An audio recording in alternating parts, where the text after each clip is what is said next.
after colonization ended, we needed new structures to keep these countries where they were. Okay? And the first of those is aid. Okay? We give them aid. Aid for what? Actually, we give them aid to keep repressive regimes in power. That's all. Okay? We're not giving them aid for much more, except a little bit of infrastructure to make sure those raw materials get to the ports and aren't gotten out of the ground. But for the most part, we give repressive regimes money and power and guns to keep that system going. This is what it's fundamentally about. All the hypocrisy about transparency and democracy and bullshit like that, it's all bullshit. You know? And at least the Chinese don't enter into that bullshit. They say, we don't care about the whole political environment, we just give the money. Okay? And it's for raw material extraction, period. Okay? Number two, and this was a very important one, still is, debt.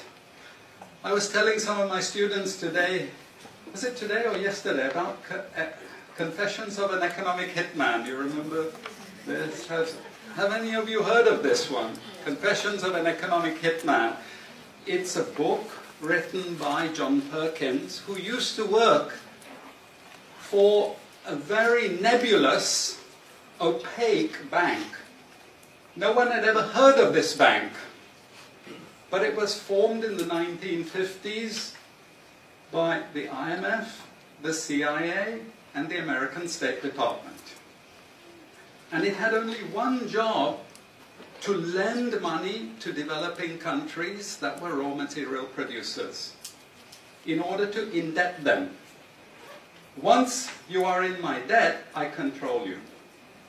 Okay? And this bank had 4,000 employees. But no one ever heard of this bank, you see. But it would go to country after country offering loans. And if the president did not accept the loan, they were killed. And he gives two examples of presidents who were killed when they did not accept the loan. You see, the lending is also very important to trap the country. It's very important. It's part of that process. I teach in Suriname. And Suriname in recent times had a huge foreign exchange reserve. So big they didn't need to borrow money. And then one of my students, who was very high up in government, he said, you know, the IMF is trying to convince us to borrow money from foreigners. Why? I thought, duh, you know, sorry about this, but, you know, this is the game. And in the end, Suriname did borrow this money because the IMF said, if foreigners lend to you, then everyone will think Suriname is such a strong economy that foreigners are interested in lending to you. You understand? Before Lula came to power, you know, the previous president in Brazil, Cardoso, his predecessor, took a gigantic international loan. No necessity for taking the loan. Why? Because once I catch you with the debt strings, I hold you forever. You are my prisoner. Okay, so debt has been this huge spider's web which has trapped sub-Saharan Africa and keeps them held there. Aid, debt. We have a third structure which is again not known by many people, but it's something that was put in place and continues to this very day, with no one discussing it. No one says anything about it. It is monopoly buying structures.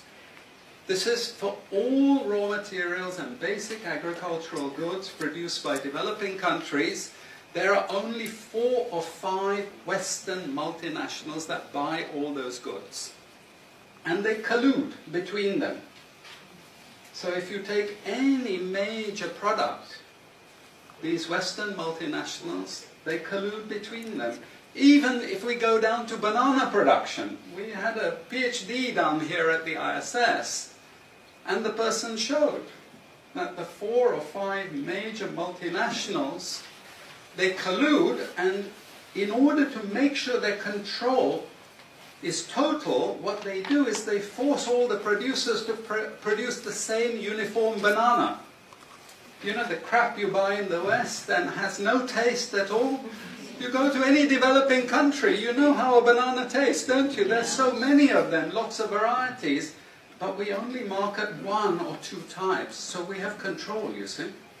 If you don't produce at the price I want you to produce, I go to the next country. You see, we get control. So these buyers, they impose that control, and they keep pushing the prices down and down and down. Okay, this is the game. No one says anything about it. There are no commissions of inquiry to say, this is illegal, what you're doing. The WTO has nothing to say about this. But sorry to say, you know, if banana prices rose 10 times, especially for people like me who love bananas, okay, I protest. I like my living standards. Okay, it's the same with all the other raw materials, you see. We're all benefiting, we're complicit. We're actually complicit in this because we will protest and shout out if the situation ever changed. Okay, now we come to those international institutions. And I must tell you this from the outset. Don't think of them as wicked. IMF, World Bank, WTO. We always think evil creatures. Horrible. It's not. It's just economics. It's economic warfare. The rich declare war on the poor. It happens everywhere. It happens in a country. The rich control the government. Of course they do. You really believe you have democracy? Come on. You know, I mean, grow up. This is not about people living in democratic systems. What we have is the rich control. The rich set up these institutions explicitly to control the poor countries.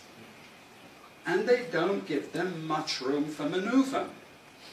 Which incidentally, when the IMF starts talking of poverty alleviation, you should also understand that there's another game there also starting to play, which I'm going to come back to later. But what do these institutions do? What does the IMF do? What is structural adjustment about? It's about making sure countries keep producing what we want them to produce. We make sure they have recurrent balance of payments problems. You notice these countries never get out of balance of payments problems. You notice that? Whereas countries that never took IMF support are always out of balance of payments problems. But the countries that are continuously getting advice and support by the IMF, they're always in balance of payments problems. Why? Because that's the way we keep our stranglehold on them. And that's what we have done. We have done, the IMF and the World Bank. And they've also done something very, very important. And that is they have destroyed the self-sufficiency of these countries.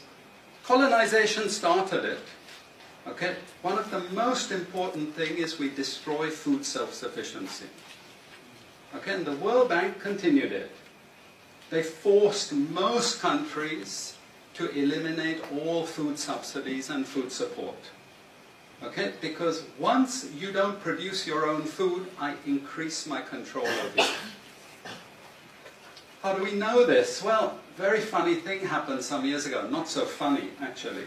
It involved starvation of a large number of people in Malawi. Okay? Many of you could remember this because it was really tragic. But the Malawian finance minister, who was under terrible threat at the time, suddenly broke ranks and he said, well, you know why we had this famine?